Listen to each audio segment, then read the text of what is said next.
declaro promulgada o documento da liberdade, da dignidade, da democracia, da justiça social do Brasil. Que Deus nos ajude que isto se cumpra.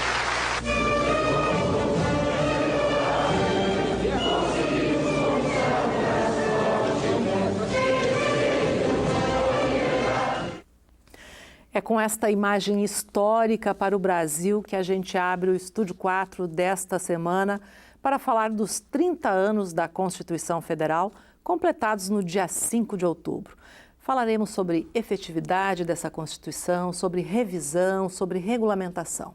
E para este programa, nada como dois especialistas nesta área. Estão conosco os professores aqui da Universidade de Passo Fundo, da Faculdade de Direito, Edmara Saquete Riso e também Paulo Ramos, ambos professores da área constitucional aqui da Faculdade de Direito. Obrigado pela presença. É uma emoção ver essa imagem, né, Edmara? Eu relembro desse momento assim muito especial para o Brasil. Eu também, Zumara. Considero muito importante. Eu era estudante do magistério, me preparava para ser professora na época, então eu me lembro bem, foi bem marcante também. Muito emocionante. Até hoje eu me emociono com todo o discurso de promulgação às 15 horas e 50 minutos do dia 5 de outubro de 88. Muito emocionante. Professora, o que é uma Constituição? Uma Constituição Federal é um documento que funda um Estado, ou seja, tudo aquilo de mais importante que nós temos hoje na República Federativa do Brasil está previsto na Constituição. A Assembleia Constituinte trabalhou durante 20 meses para prever como seria a relação entre o povo e os governantes, ou seja, por quanto tempo essas pessoas ficam no poder, como elas chegam ao poder, qual é a forma de elas serem destituídas do poder, a forma de geograficamente nós nos relacionarmos, então a forma de Estado também, que nós temos uma federação com a União, 27 unidades e mais os municípios, e uma carta completa de direitos fundamentais, que são os limites que o Estado tem na sua atuação para invadir a esfera dos indivíduos e as políticas públicas que ele tem que desenvolver para concretizar direitos sociais, como, por exemplo, o direito à saúde, à moradia e assim por diante. Isso tudo é um núcleo que a gente considera importante e fundamental e que só pode ser revisto, só pode ser complementado, só pode ser modificado em situações de extrema necessidade. Essa é uma Constituição. Professor Paulo, passados 30 anos aí dessa Constituição que fundou, não é, um Estado novo naquela ocasião, que a gente estava num processo democrático. Qual é a análise que se pode fazer da efetividade ou não dessa Constituição hoje? A Constituição, nesses 30 anos, alcançou grandes resultados. Na verdade, principalmente no que diz respeito à concretização de direitos fundamentais, de cunho individual ou social, certo? A Carta de 88 foi fundamental a esse respeito, porque exatamente naquele momento histórico sintetizou o rompimento para com o modelo jurídico anterior e ampliou um rol significativo de direitos.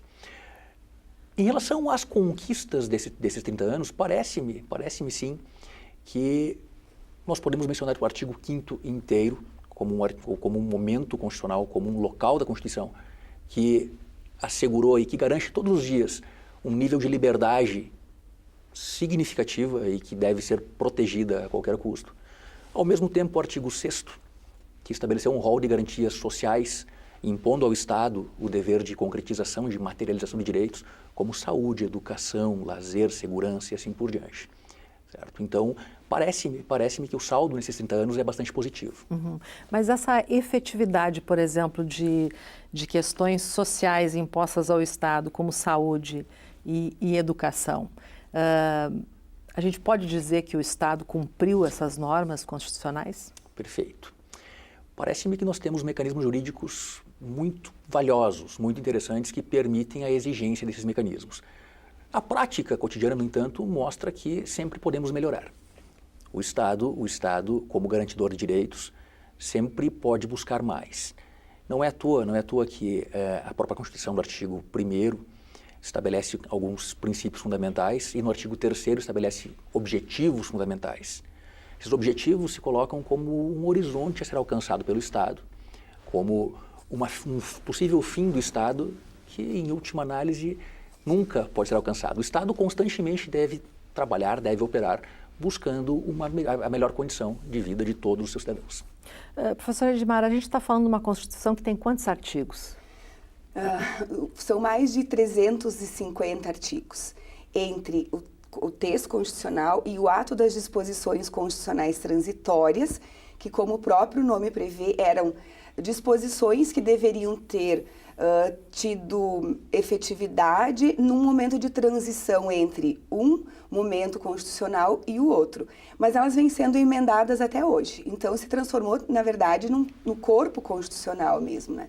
São mais de 350 artigos que precisam dessa efetividade. E muitas vezes não há vontade política, não há interesse político, não há um orçamento público que permita a efetivação. É bom que a gente esclareça que sempre que o Estado precisa efetivar direitos, ele precisa de dinheiro. E isso vem da contribuição do sistema tributário.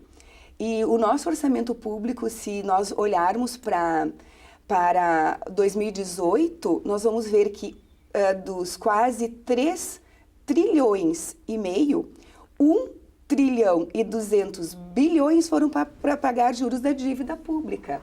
Então, isso nos impede a efetivação daquilo que está previsto nesses 350 ou mais artigos. A gente teria aí 100 artigos à espera de regulamentação. Algum artigo que possa ser citado que pudesse ser importante para o Brasil, por exemplo? Desses mais de 100 artigos, talvez o que seja o mais importante e ajudaria até mesmo na arrecadação é o que prevê o imposto da União sobre as grandes fortunas, que em 30 anos nunca ninguém teve provavelmente a coragem política de lidar com essa situação. Porque o que é uma grande fortuna? Não há uma definição jurídica do que seja uma fortuna, ainda mais que seja uma grande fortuna, o que será esse tributo, como haverá a tributação. Então, todos os candidatos à presidência prometeram, né, uma reforma tributária. Talvez fosse o momento de instituir esse tributo, até mesmo para ajudar a pagar a dívida pública que nós temos e ajudar na efetivação, talvez, dos direitos fundamentais. Agora, comparando a nossa Constituição com outras constituições pelo mundo aí, que ranking ou que nível ela está? Porque muito se fala que a gente tem muitos artigos, muitos não são regulamentados, como você acabou de dizer, e aí tem Constituição como a dos Estados Unidos, que é bastante reduzida, mas, no entanto, é efetiva. Nós temos, todo o nosso ordenamento jurídico ele é sempre muito avançado. A nossa Constituição Federal foi avançada, toda a legislação que regulamenta a Constituição Federal, como o Estatuto da Criança e do Adolescente, como o Código de Defesa do Consumidor. Então, a gente tem bases jurídicas sempre muito fortes, muito fortalecedoras. O que falta, de fato, é a efetivação. Então, ela, comparadamente a outros corpos jurídicos, ela está, não vou dizer das mais avançadas, nós já temos, por exemplo, aqui na América Latina, algumas constituições mais avançadas que prevêem, Zumara, até mesmo a natureza como sujeito de direitos, não mais o ser humano como sujeito de direitos e a natureza como uma utilidade. Então, em alguns pontos nos falta avançar, mas de uma maneira geral, no arcabouço geral dela, daquilo que ela se presta, que é um Estado forte, um Estado com atribuições bem definidas, ela é bastante interessante. Talvez uma hipertrofia do Poder Executivo com muitas atribuições, já que o chefe do Poder Executivo, que é o Presidente da República, ele comporta a chefia de Estado e a chefia de governo. E por conta disso ele tem participação no processo legislativo e tal. Mas do ponto de vista de ser um programa, né, de políticas públicas, direitos fundamentais e desse núcleo inicial do Estado, eu acredito que seja uma excelente Constituição. Agora, professor Paulo, o STF é o guardião constitucional, não é? Ele que interpreta a letra fria ali da nossa Constituição. E nessas interpretações há mudanças aí no decorrer, não é, do tempo. Isso ocorre por quê e em que medida? Perfeito. O STF, a função do STF, de fato, é preservar a Constituição. E essa preservação, muitas vezes, se dá a partir de processos interpretativos. Certo? O grande problema da atuação do STF hoje, parece-me, é o limite estabelecido a essa interpretação. Nós temos alguns casos bem interessantes que vêm sendo enfrentados, não só pelo STF, mas por vários tribunais de todo o país. Como, por exemplo, a ideia da inviolabilidade do domicílio. A garantia prevista no artigo 5º, inciso 12, onde garante que as nossas casas apenas podem ser, em tese, violadas em circunstâncias particulares, como, por exemplo, para fins de prestar socorro, prisão em flagrante, busca e apreensão com ordem judicial, enfim, qualquer forma de ingresso com ordem judicial durante o dia. O que o STF entendeu nesse caso? Em uma decisão, houve uma ampliação desse rol, entendendo que, de fato, o Estado poderia ingressar em domicílio em situações onde houvesse uma possível suspeita de situação de flagrância. Essa é uma circunstância que não está contemplada na Constituição e que, parece-me, foi ampliada por meio de uma decisão do STF. Outro caso bastante importante e interessante hoje é a prisão em segunda instância. O artigo 5º também estabelece de modo muito claro. Que, inclusive, houve uma divisão do próprio Supremo em relação a esse tema. Sem dúvida. A prisão em segunda instância, o STF ainda não deu a palavra final. No entanto, algumas ações que foram julgadas envolvendo tal temática sinalizam para a ideia de que, em tese, essa disposição constitucional também será flexibilizada, como na prática já vem sendo. Então, eu tenho uma garantia constitucional concreta que estabelece que ninguém é considerado culpado antes do trânsito julgado e sentença penal condenatória, ou seja, antes do final, da conclusão da ação. E, ao mesmo tempo, eu tenho decisões que flexibilizam, que relativizam tal garantia, permitindo prisões antes mesmo de que a ação termine, antes do trânsito julgado. Então, claro, o STF vem atuando, em alguns momentos de modo positivo, em outros momentos de modo um pouquinho, eu diria, ativista, certo? Momentos em que a interpretação ultrapassa aquilo que o Constituinte originário previu. A gente vai fazer um intervalinho, mas volta em seguida com o nosso tema sobre os 30 anos da Constituição.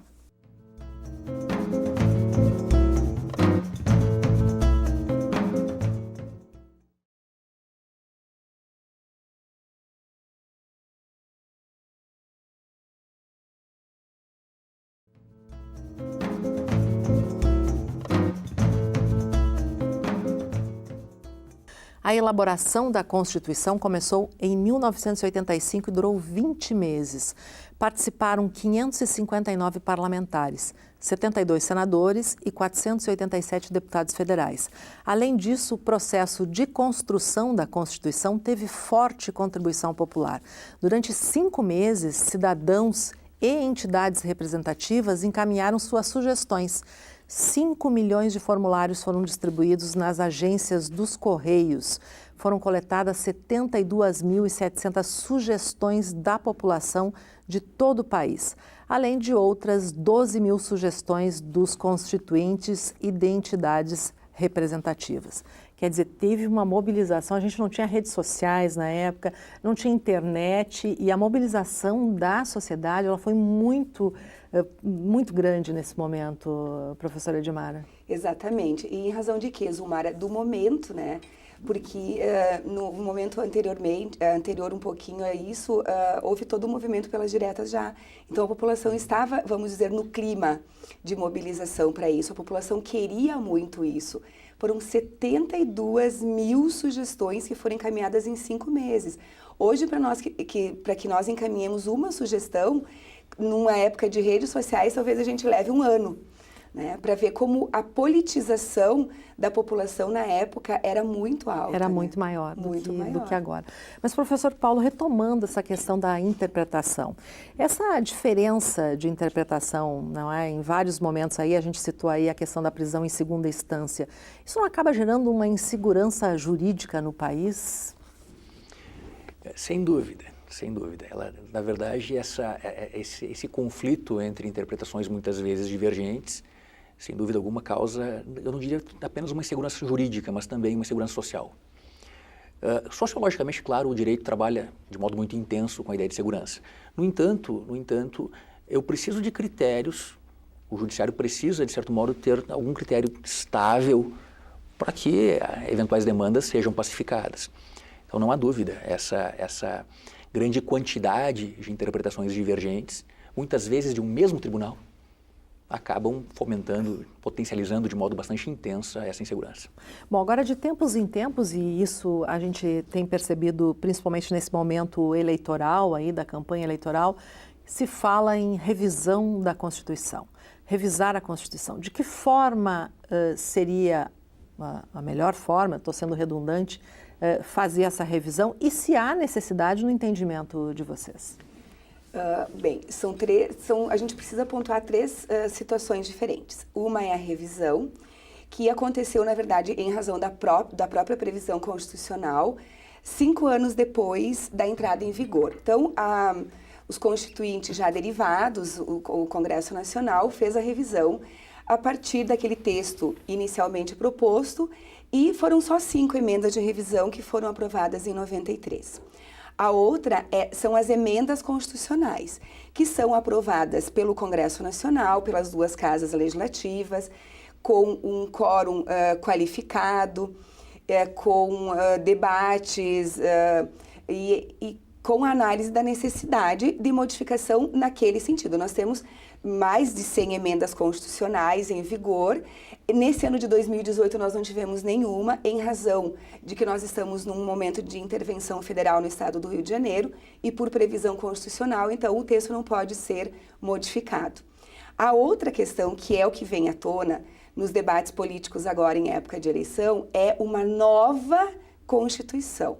E isso é de uma insegurança maior do que tudo que a gente possa pensar. É um retrocesso, é a possibilidade de nós perdermos tudo aquilo que nós conquistamos não apenas nesses 30 anos, mas em toda a nossa história de república, ou seja, de 1891 para cá. Porque nós tivemos momentos de instabilidade, mas a cada momento que nós retomávamos, né, a democracia, a abertura democrática, a gente fortalece a Carta de Direitos Fundamentais, a gente fortalece as instituições democráticas, a gente fortalece o Ministério Público, a gente fortalece o próprio Poder Judiciário, o Congresso Nacional. O problema é de legitimidade, me parece, de quem está exercendo o poder, e não de falta de credibilidade do texto constitucional. Então, falar em convocação de uma Assembleia Constituinte para fazer uma nova Constituição, o que já foi dito no governo da presidente Dilma, o que vem sendo falado pelos candidatos, me parece muito perigoso. Essa é a palavra, esse é o adjetivo que eu utilizaria. Perigoso, apesar de a população talvez não ter essa noção de quão perigosa é a modificação radical da Constituição por meio de uma Constituinte. Seria fundar um novo Estado. Exatamente. Né? E aí, com base em quê? Que base é? Com base em quê? Quem faria isso? É claro que haveria necessidade de convocar esse Congresso, por exemplo, que está sendo eleito agora, que foi eleito, ele não teria legitimidade. Haveria necessidade de convocar uma Assembleia Nacional Constituinte. Então, o povo, isso se for democrático, né? Porque a outra via pode ser pela tomada do poder sem democracia. E aí a Constituinte seria feito não por representantes do povo. Então é muito radical, não há necessidade alguma para que se efetive segurança, por exemplo, que é uma das questões mais intrigantes hoje em dia. Toda a Constituição prevê mecanismos para isso. Talvez infraconstitucionalmente fortalecer a arquitetura legislativa, mas é questão de efetividade, de ter vontade política de fazer as coisas acontecer e não de arcabouço constitucional. Qual é a sua opinião, professor Paulo? Compartilho exatamente da mesma opinião, professor Edmara. Na verdade, uma nova Constituição é algo extremamente perigoso. Perigoso. Até mesmo pelo seguinte: para que a gente possa compreender o que significa uma Constituição, eu tenho que pensar em um elemento jurídico que autolimita o poder do povo. Nossa Constituição é muito clara quando estabelece que o poder pertence ao povo. No entanto, mesmo pertencendo ao povo, esse poder não é ilimitado. Ou seja, naquele momento de fundação de nosso Estado, lá em 1988, o povo, reunido em Assembleia Constituinte por meio de seus representantes, criou um mecanismo que autolimitou sua vontade. Consequentemente, hoje, nós temos instrumentos jurídicos que não podem ser violados mesmo que o povo assim deseje. Então, essa é uma garantia, por mais paradoxal que pareça, da própria população. Então, me surpreende bastante quando nós vemos defesas, enfim, a pena de morte, a tortura, práticas que foram sepultadas, ao menos no plano constitucional, e que não podem retornar. Consequentemente, uma revisão constitucional por meio de emendas jamais contemplaria práticas dessa natureza. No entanto, uma nova Constituição não teria esses limites. Essa revisão constitucional ela pode ser feita pelo Congresso que foi eleito agora? Não, na verdade, como a professora Guidmar lembrou, em 93 houve a única revisão constitucional prevista pelo atual texto. Atualmente, o artigo 60 do texto constitucional estabelece a possibilidade de edição de emendas. Emendas só. Isso. Por meio de emendas, a Constituição pode ser alterada. Temos mais de 100 hoje. No entanto, existem alguns limites em relação às matérias, os chamados limites materiais de modificação constitucional. Quais são esses limites? Nós não podemos abolir direitos fundamentais, individuais. Nós não podemos prejudicar a forma federativa de Estado, a separação São as chamadas cláusulas pétreas, né? Que não podem ser mexidas de jeito nenhum. Exatamente, artigo 60, parágrafo 4º. Então, respeitados esses limites... E o voto. E o voto, perfeito. E o voto. Respeitados esses limites, não há problema algum em uma eventual modificação constitucional adequando-a ao atual modelo. Bom, professores, para a gente encerrar, porque a gente tem aqui 5 minutinhos e eu sei que o assunto, ele, né, demanda mais tempo. Esse momento vivido pelo Brasil, ele implica em algum risco para a nossa Constituição? Sem dúvida alguma, sem dúvida alguma. A tendência, o eventual clamor do povo por uma nova Constituição e a eventual proposta direta de uma nova Constituição coloca em risco toda a liberdade, toda a segurança, todas as conquistas que alcançamos a partir de 88. Porque, como mencionava antes, não há nenhuma garantia de que uma nova Constituição trará essas mesmas vantagens, esses mesmos direitos. Me parece que a informação nesse momento ela é fundamental, não é? E o papel dos juristas, de vocês, professores, também é importante na hora de esclarecer a população. O que eu percebo, essa falta de informação chega até mesmo à falta de leitura do texto constitucional. A Constituição está disponível no site do Planalto, ela está disponível se as pessoas escreverem um e-mail para os seus congressistas, para o deputado, o senador em quem votaram, eles encaminham o texto constitucional. Parece-me que as pessoas não conhecem o texto constitucional e a partir disso são criados mitos, são criadas lendas sobre quem tem poder e quais os poderes ou os superpoderes que cada pessoa terá na hora de efetivar aquilo que está previsto ou não na Constituição Federal. Então, como eu mencionei também anteriormente, me parece que não é o caso de nós termos uma nova Constituição, mas de nós termos pessoas que tenham legitimidade e vontade política de efetivar aquilo que já está na Constituição Federal. Não há necessidade de nós acabarmos com, por exemplo, com a criminalidade, os altos índices, fazermos uma nova Constituição Federal. Isso não tem, uma coisa não tem nada a ver com a outra. Um assunto não depende de outro. Juridicamente, nós temos todos os elementos, temos toda a legislação que nos permita isso. Me parece que é falta de vontade política, me parece até mesmo que são interesses políticos que são influenciados por interesses econômicos, e a gente não pode deixar de ter isso em mente, que vão influenciando o que o presidente da República vai propor ao Congresso, o que o Congresso vai fazer, como ele vai atuar, que política ele vai, que rumo político ele vai adotar. Agora, são 513 deputados, são 81 senadores, é um presidente e um vice com toda uma estrutura de ministérios que tem sim condições de combater criminalidade, de estruturar a educação com uma política clara de educação, com uma política clara de segurança pública, que não precisa do Exército. O que o Exército fez de efetivo no Rio de Janeiro? O Exército, aliás, ele nem é preparado para a segurança pública. O Exército, as Forças Armadas, elas não têm preparo técnico para isso. Então, pensar que Forças Armadas, que ditadura vai resolver a nossa situação, é um retorno à ignorância, é o que nós vivíamos na época anterior. Parecia que tudo era lindo, perfeito e maravilhoso, mas por que nós vivíamos esse sentimento e por que algumas pessoas ainda têm esse sentimento? Porque, na verdade, não havia liberdade de imprensa. Isso que nós estamos fazendo aqui hoje não será possível numa ditadura, não era possível numa ditadura. Então, as pessoas não eram esclarecidas. Internet, o acesso à informação não existe, ou seja, é um retrocesso total. As pessoas viviam numa ignorância e porque elas não sabiam que as coisas existiam e como elas eram feitas em Brasília, elas achavam que tudo era perfeito, que não existia criminalidade, que não existia corrupção e tudo mais. Mas isso sempre existiu.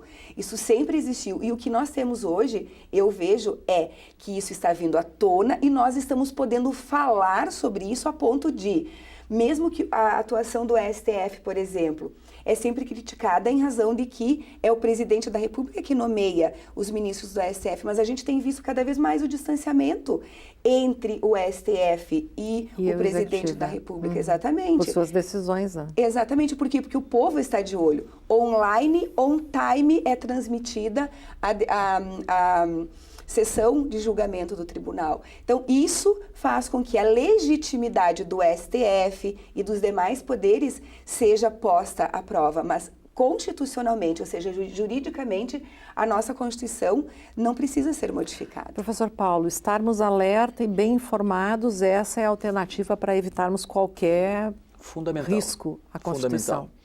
Sempre a informação, o conhecimento sobre o que é a Constituição. Parece que isso é fundamental. O povo brasileiro, como regra, não sabe o que é a Constituição. Essa é uma matéria que deveria ser ensinada no ensino fundamental, ensino de base. E me parece que é o primeiro caminho, uma educação constitucional no país, para de fato que nós possamos conhecer quais são os direitos que nos assistem, quais são as nossas obrigações e de fato percebermos que a atual Constituição é perfeita no que diz respeito a toda a nossa história. Comparado com outros modelos constitucionais, chegamos em 88 no melhor modelo dentre todos os 7 que tivemos. Muito obrigada pela presença de vocês. O Estúdio 4 está encerrando, o programa fica por aqui, mas se você ficou curioso ou perdeu alguma coisa, vai lá no canal do YouTube da UPF TV, no endereço que aparece na sua tela e reveja este e outros programas. Até a próxima semana.